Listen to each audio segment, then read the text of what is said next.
Bab 181. Sesuatu yang tak terduga. Kau. Pupil Ando membesar, menatap Rocky di hadapannya tidak percaya, dan sekujur tubuhnya berkeringat. Mengapa? Anak ini lebih cepat daripada tembakan. Ia tidak melihat gerakan Rocky sama sekali. Tiba-tiba orang itu berpindah ke depan matanya dan mengambil senjata dalam waktu 0,1 detik. Dan tangan kanan Ando yang memegang pistol sekuat tenaga dipatahkan oleh Rocky, dan jarinya masih berada di pelatuk. Rocky mengangkat alisnya dan berkata sambil tersenyum, bukannya ingin menembak. Lakukanlah. Ando mengulum laras di mulutnya, benar-benar ketakutan. Wajahnya pucat, ia menggigil seperti sedang melakukan perang dingin. Begitu tertembak, akan membuat kepalanya meledak. Selain itu, tidak ada sidik jari Rocky di pistol itu. Ia bunuh diri. Terdapat keinginan untuk membunuh di mata Rocky, ia akan melakukannya. Tiba-tiba, angin dingin datang mengenai telinganya. Ia mengerutkan alisnya, menoleh ke belakang melihat kilatan cahaya, segera membalikkan tubuhnya dan kakinya menendang. Ah! Mia yang menggenggam pisau tajam ditendang di perut dengan kaki Rocky, seketika ia yang ditendang terjatuh ke tanah, menutupi perut kecil menangis kesakitan. Baru saja ia ingin menyelinap masuk dan menikam Rocky sampai mati dari belakang. Tak disangka, reaksinya begitu cepat, tanpa menunggunya untuk menusuk, ia langsung menendang Mia. Ingin membunuhku. Air muka Rocky dingin. Dengan satu jentikan ia benar-benar mematahkan tangan kanan Ando, meraih senjata itu dan membuangnya. Ia berbalik, berjalan menghampiri Mia. Kamu, apa yang akan kamu lakukan? Wajah Mia menjadi pucat karena terkejut, dengan wajah cantik yang pucat ia berteriak, aku seorang wanita. Kamu tak boleh memukulku.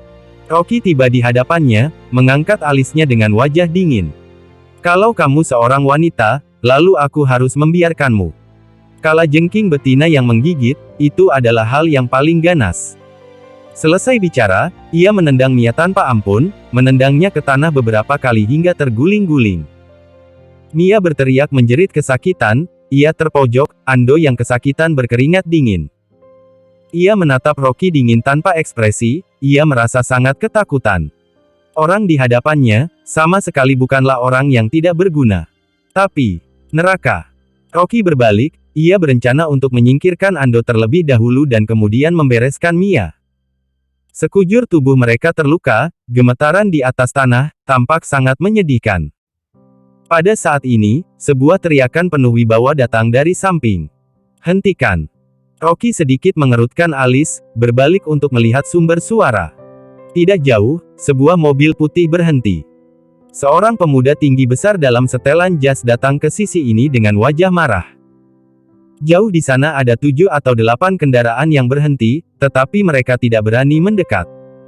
Tampaknya mereka takut dengan wajah menyeramkan Rocky. Pemuda tinggi besar maju dengan langkah besar, wajahnya dipenuhi dengan kemarahan, kamu terlalu berani untuk merampok di siang bolong, bukankah keberanianmu sangat besar? Dengan wajah dingin Rocky berkata, aku punya dendam pribadi dengan mereka, orang-orang yang tidak berkepentingan, menjauh. Haha. Pemuda tinggi besar itu tertawa mencemooh, menunjuk Mia yang tak berdaya di tanah dan berkata, tidak peduli dendam apa yang kamu punya, menindas kaum tertindas, dan menendang seorang perempuan, tidakkah kamu merasa malu? Seluruh tubuh Ando yang berada di tanah ditutupi dengan perban. Kelihatannya memang menyedihkan. Apalagi Mia, seorang perempuan yang rapuh, ditendang tanpa ampun dengan kakinya. Kaum tertindas. Rocky mendengus acuh, katanya santai, jika kamu tidak tahu apa yang terjadi, sebaiknya jangan membuat keputusan begitu saja. Seorang Ando, penuh dengan tipu muslihat, mencoba merampok properti keluarganya, menjual istrinya, dan ingin menghabisi hidupnya. Dan Mia adalah seorang wanita ular. Ia memprovokasi pertikaian, tadi ia ingin menyelinap masuk dan menusuknya dari belakang.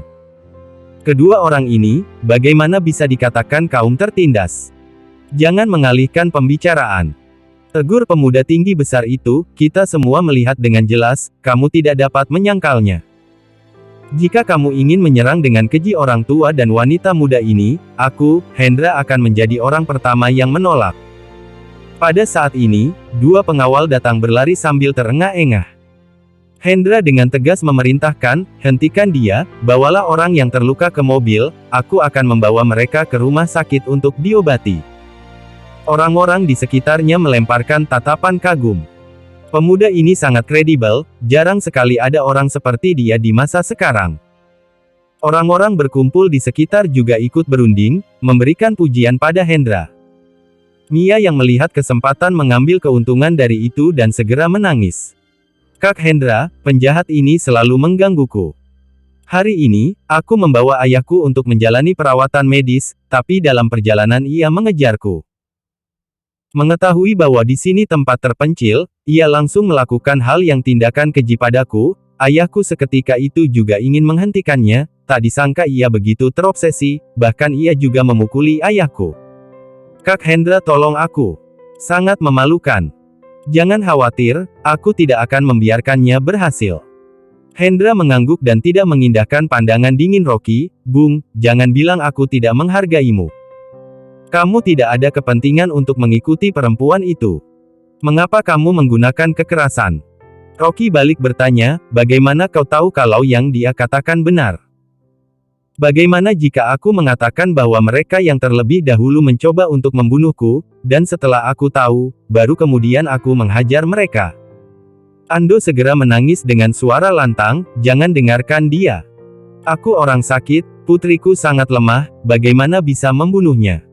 Semua ini karena dia melihat kecantikan putriku, dan aku bersumpah demi Tuhan. Dua orang duduk di tanah dan menangis sedih. Jika bukan karena Rocky tahu tentang siapa mereka, ia akan ditipu oleh keterampilan akting mereka. Cukup, kata Hendra sambil berteriak, siapa yang benar, siapa yang salah, aku tidak buta, terlihat dengan jelas. Kamu jelas-jelas melihat ayah dan anak perempuan yang lemah, dan kamu melakukan tindakan keji pada wanita ini. Rocky mengerutkan alisnya, melihat semakin banyak orang di sekitarnya. Ia tidak ingin membuat keributan besar. Tanyanya dingin, apa yang kamu inginkan? Hendra dengan tegas berkata, aku ingin kamu menyesali perbuatanmu, aku tidak akan memasukkanmu ke penjara. Minta maaflah kepada ayah dan anak perempuan ini, berikan mereka kompensasi untuk biaya medis, dan berjanji untuk tidak mengganggu mereka lagi, aku akan langsung membiarkanmu pergi, jika tidak aku akan membuatmu masuk penjara sampai kamu mati. Meminta maaf pada musuh. Rocky terlihat acuh tak acuh, tidak peduli. Kata-kata orang ini memang enak didengar, tapi ia bodoh. Ia pikir dirinya lah yang benar, tapi kenyataannya justru hanya dimanfaatkan oleh orang itu. Di luar terlihat benar, kenyataannya mereka munafik. Benar-benar tidak mendengarkan penjelasannya, juga tidak melakukan penyelidikan. Ia hanya ingin menunjukkan bahwa ia adalah pria yang benar di hadapan publik, jadi ia membuat keputusan sendiri. Kata Rocky dengan santai, sebelum aku ingin menghajarmu, kamu harus segera pergi. Jika tidak, jangan salahkan aku karena bersikap kasar. Pengawal di sebelahnya segera memperingatinya, nak, aku beritahu. Apakah kau tahu siapa kita? Ayahnya begitu kuat sehingga ia dapat menghancurkan kamu hanya dengan satu jari. Aku rasa kamu ini keras kepala. Hendra membuat isyarat pergi, biarkan dia mencoba kekuatan kita. Dua pengawal yang sejak awal sudah memberikan tatapan tidak senang pada Rocky, seketika itu juga bergegas maju. Bab 182. Rencana gagal. Tidak bisa diselamatkan lagi. Rocky berkata dengan dingin sambil melayangkan dua buah tinjunya. Buk-buk. Tinjuannya mengenai dada dua pengawal, membuat badan mereka gemetar di tempat, memuncratkan darah dari mulut, mundur 5-6 langkah agar dapat berdiri dengan seimbang. Saking terkejutnya, wajah mereka pun memucat. Hendra pun tercengang, tampak terkejut. Kedua pengawalnya sangat terampil dalam seni bela diri, merupakan pensiunan yang dibayar ayahnya dengan banyak uang, dan biasanya mereka seorang pun tidak akan mengalami kesulitan menghadapi 10 musuh. Tapi mereka langsung dipukul mundur oleh sentuhan dua buah tinju Rocky. Karena takut Hendra akan ketakutan, Ando pun segera mengedipkan mata pada Mia. Mia segera bergegas ke depan, memeluk paha Hendra, menangis terisak-isak, dan dadanya yang montok dari waktu ke waktu pun mengusap kakinya. Mobil yang berkumpul di sekitarnya semakin banyak, bahkan sampai membuat jalan macet. Bunyi klakson pun terdengar terus-menerus. Rocky pun mengerutkan keningnya begitu melihat orang-orang yang berkumpul semakin banyak. Dia awalnya ingin mengakhirinya secepat mungkin, tetapi tidak disangka dia akan melawan Hendra untuk sementara waktu, di mana membuat rencananya hancur. Dia tidak bisa tinggal lebih lama lagi. Jika masalah ini menjadi heboh, nantinya akan menjadi semakin menyusahkan dan sulit untuk ditangani. Rocky melirik Hendra dengan tatapan dingin, mengingatnya, berbalik dan pergi. Jangan biarkan dia pergi. Ando berteriak ketakutan, takut Rocky akan mencarikan masalah dengan dirinya lagi. Tapi Hendra sedikit pun tidak bergerak, masih belum pulih dari keterkejutannya. Lawannya terlalu kuat, bahkan jika dia ingin menghentikannya, dia pun sama sekali tidak bisa melakukannya. Di sekeliling terdengar bunyi tepuk tangan dan kerumunan yang bersorak-sorai, mengira bahwa Rocky melarikan diri karena takut pada keadilan Hendra. Hendra memaksa dirinya untuk tersadar kembali. Dia pun merasa lebih nyaman, dan dengan puas melambai tangan ke arah kerumunan. Dia pun hanya ingin menikmati pandangan semua orang yang memujanya. Dia sama sekali tidak peduli dengan apapun yang terjadi pada Ando. Melihat Rocky pergi, Ando dengan dengki mengertakkan gigi. Dia harus segera pulang mencari Nyonya Tua Christie dan memperkuat pengawalnya supaya bajingan ini tidak akan memiliki kesempatan untuk kedua kalinya. Ayah dan putri dari keluarga Liu tidak berani bertindak sendirian, jadi mereka menaiki mobil Hendra dan kembali ke kediaman keluarga Liu. Begitu sampai di kediaman, Ando segera mencari Nyonya Tua Christie, menceritakan semuanya yang barusan terjadi sambil menangis terisak-isak, tetapi dia tidak menyebutkan mengenai dirinya yang memerintahkan putrinya untuk menabraknya mati. Mia juga menangis sambil berkata, "Nenek, Rocky ingin membunuh kita. Si bajingan itu sudah gila, keluarga Liu tidak bisa mengampuninya lagi." Nyonya Tua Christie dengan amarah menepuk mejanya, dengan murka berkata, "Aku akan menghubungi Jenny, memintanya untuk membawa si bajingan itu kemari untuk dihukum." "Bu, sang kepala keluarga kapan akan pulang?" tanya Ando. "Aku sudah menyuruh orang untuk mengirim surat, sang kepala keluarga kini sedang berada kota Wasa, kemungkinan masih harus ditunda beberapa hari lagi." Mia mengertakkan giginya dan berseru, "Ayah, Rocky ingin membunuhku, ayo kita segera lapor polisi." Wajah Ando menjadi murung dan mengkritiknya. "Untuk apa lapor ke polisi? Kamu ingin menghancurkan kami, hah?" Mia pun tersadar kembali dan segera menutup mulutnya. Merekalah yang duluan sengaja menabrak mati Rocky, dan dirinya bahkan sudah bersiap untuk menusuknya sampai mati dengan pisau. Jika mereka memintanya untuk bertanggung jawab, keluarga Liu juga tidak akan bisa lepas dari tanggung jawab ini. Nyonya Tua Christie pun berkata, "Kita tidak boleh membiarkan si bajingan itu bertingkah sombong lagi. Dengarkan perkataanku, pertama kumpulkan semua keluarga Liu di kota Gopo, lalu carilah pengawal yang lebih hebat lagi, nanti malam pergilah ke rumah si bajingan itu untuk membalas dendam." Begitu Rocky tiba di rumahnya, dia pun mengernyit sambil merenungkan pikirannya. Kali ini dirinya telah salah perhitungan. Dialah yang ceroboh. Dia pun tidak menyangka dirinya akan melawan Hendra dalam pertengahan jalan. Keluarga Liu, yang telah berhati-hati dalam tindakan mereka, pastinya telah berjaga-jaga. Kemungkinan dirinya akan mengalami kesulitan untuk menyerang secara diam-diam lagi. Jika dia benaran ingin mengakhiri hidup Ando, bahkan jika dirinya akan menghabiskan banyak uang untuk mempekerjakan orang, takutnya itu juga akan meninggalkan jejak, jadi sepertinya dia harus memikirkan cara lain. Dia membuka pintunya, masuk ke ruang tamu, dan mendengar suara panggilan telepon. Dia pun melihat wajah ibu mertua yang tampak ketakutan, memegang teleponnya, tidak berhenti mengangguk dan membungkuk dengan sikap rendah diri.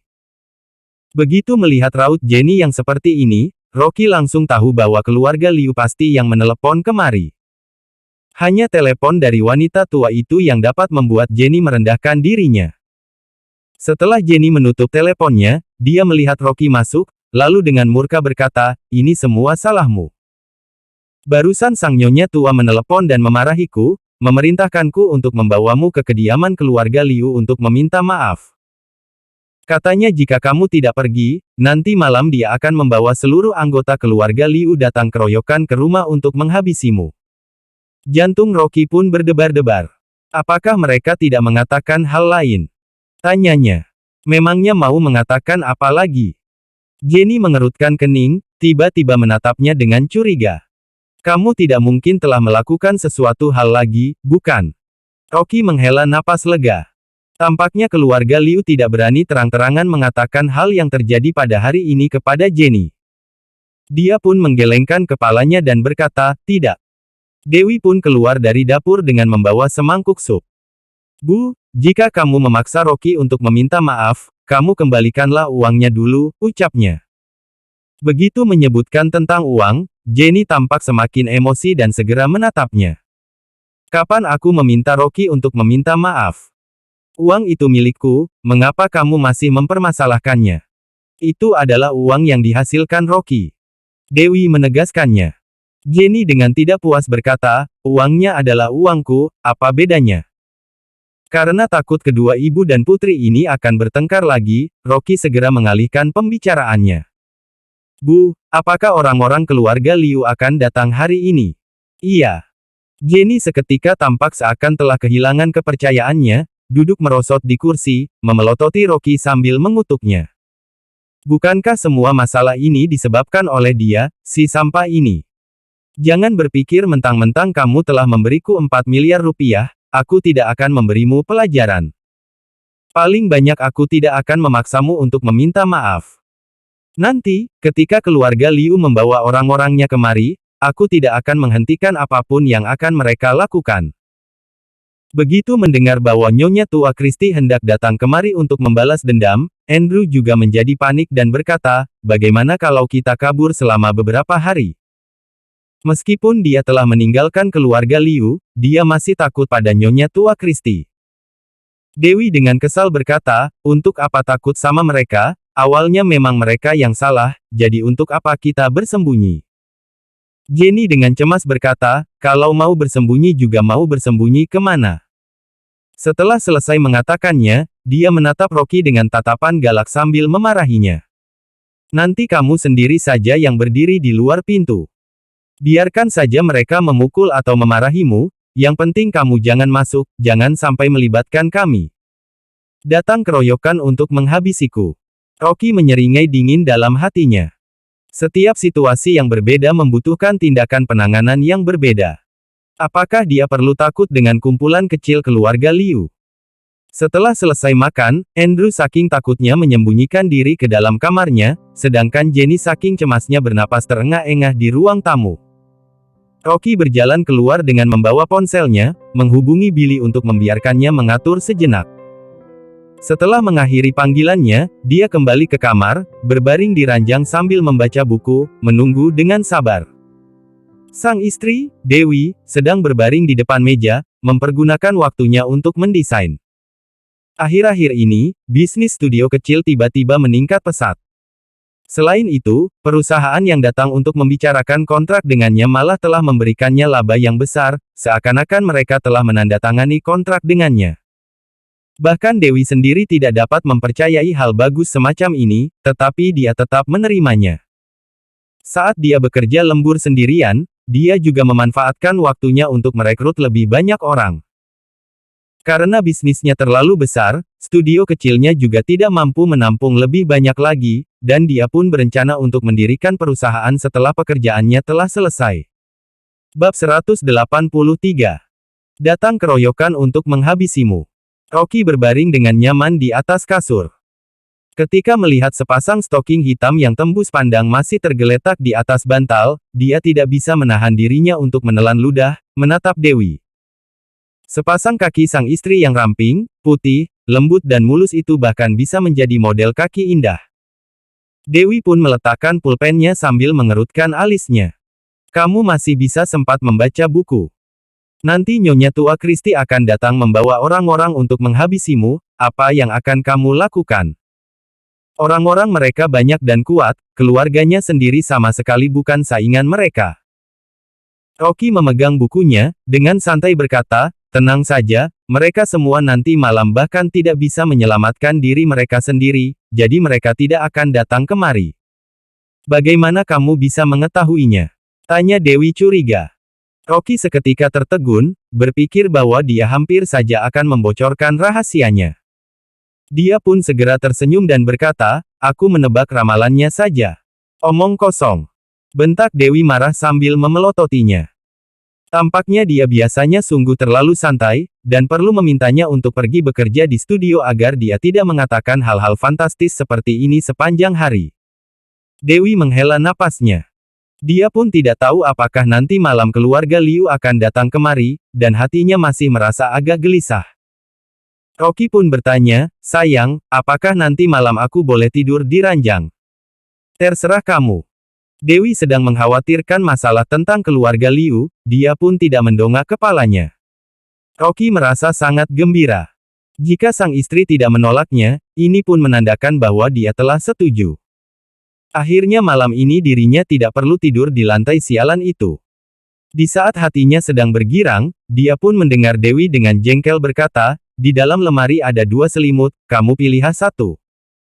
Jika keluarga Liu datang kemari untuk menghabisimu dan menghancurkan abis rumah kami, kamu langsung keluarlah dan tidur sendirian di jalanan.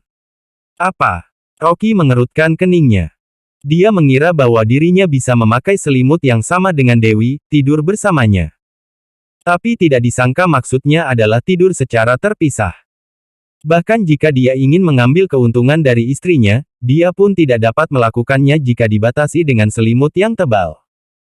Namun, akhirnya dirinya bisa berbaring di ranjang, di mana merupakan perbedaan kualitas yang besar jika dibandingkan dengan tidur di lantai untuk waktu yang lama. Rocky pun menelan ludahnya. Suatu saat, dia pasti akan mendapat kesempatan untuk tidur bersama istrinya. Kediaman keluarga Liu. Di dalam halaman, sudah tersapat sekelompok orang yang sedang berdiri di sana. Selain 30 atau 40 kerabat keluarga Liu, sebagian besar merupakan pengawal. Nyonya tua Kristi berdiri di bawah tangga sambil mengamati kerumunan tersebut. Berani-beraninya dia mengancam nyawa putra dan cucunya. Rocky, si bajingan ini, sungguh sangat sombong. Kepala keluarga Liu masih belum menerima surat tersebut, dan dia sudah tidak bisa menahannya lagi.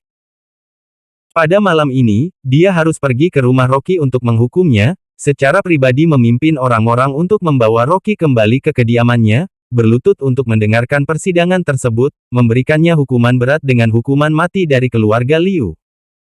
Jika dia tidak dapat membunuh bajingan itu, dia pun tidak akan bisa meredakan amarahnya. Ando yang melihat di samping juga mengepalkan tangannya. Bahkan jika Rocky memiliki kekuatan yang luar biasa, apakah dia bisa mengalahkan 100 orang ini?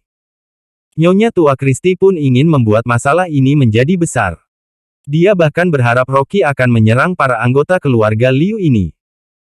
Selama bajingan itu menyerang anggota keluarga Liu, baik membunuh maupun melukai puluhan orang-orang mereka, sang kepala keluarga pasti akan marah, dan pasti akan menghukum mati Rocky dengan menggunakan hukum keluarga. Di mana Mike? Tanya Nyonya tua Kristi. Ando segera berkata, masih ada beberapa kerabat jauh dari keluarga Liu yang datang dari luar kota, jadi Mike sedang bergegas ke sana untuk menyambut mereka.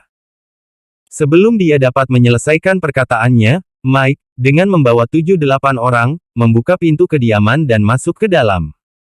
Orang-orang ini merupakan kerabat jauh dan miskin keluarga Liu.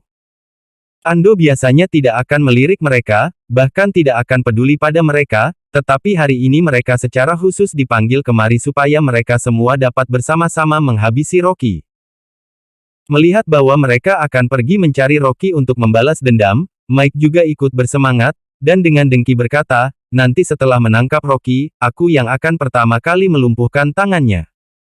Ayah, aku juga telah mengundang beberapa master terkenal, jadi kita tidak perlu takut sampah itu akan memukul kita. Duk-duk. Pada saat ini, terdengar suara pintu yang diketuk. Master yang kuundang sudah tiba. Mike menjadi sangat gembira dan segera berlari untuk membuka pintunya. Begitu pintunya terbuka, terdapat kurang lebih 40 pria ganas yang sedang berdiri di luar.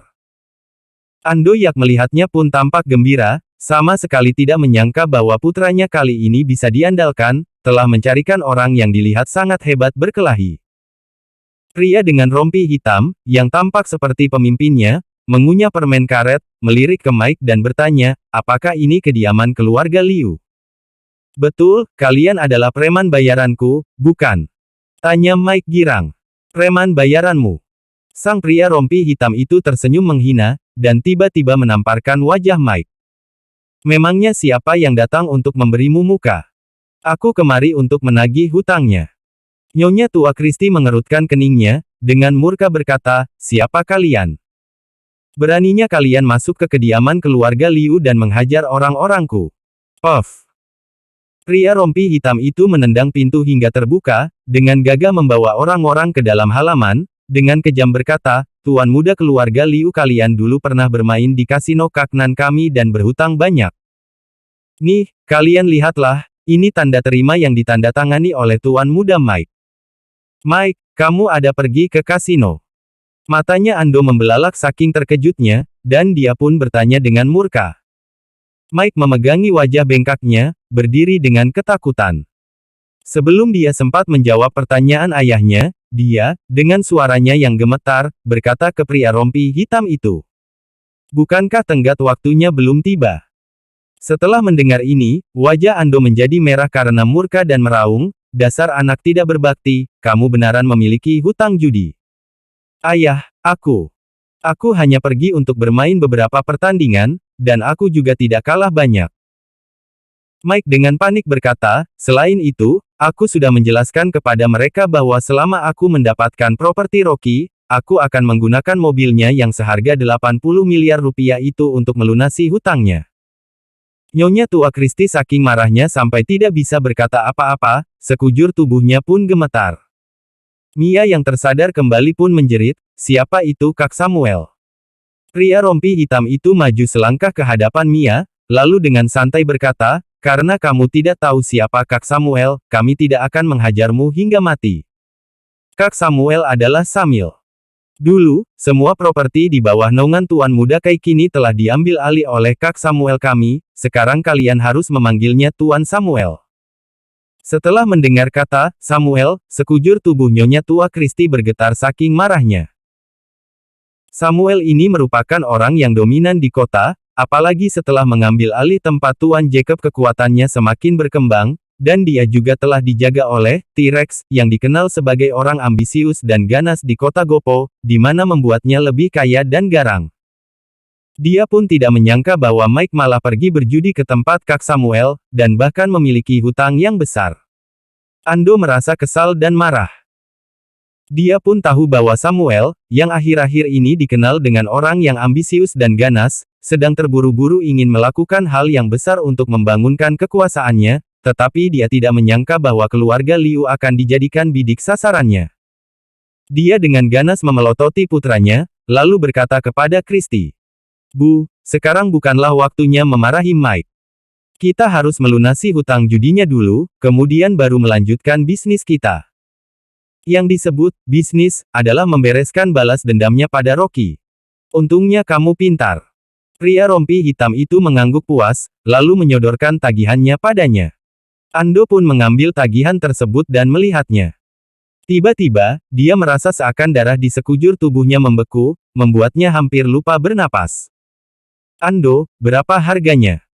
Nyonya tua Kristi dengan tidak sabar berkata, berikanlah mereka 2 atau 4 miliar rupiah supaya bisa cepat-cepat mengusir mereka. Mata Ando menatap ketagihan itu, tubuhnya sedikit gemetar, dengan suara yang bergetar berkata, Bu. Mike berhutang, lebih dari 100 M.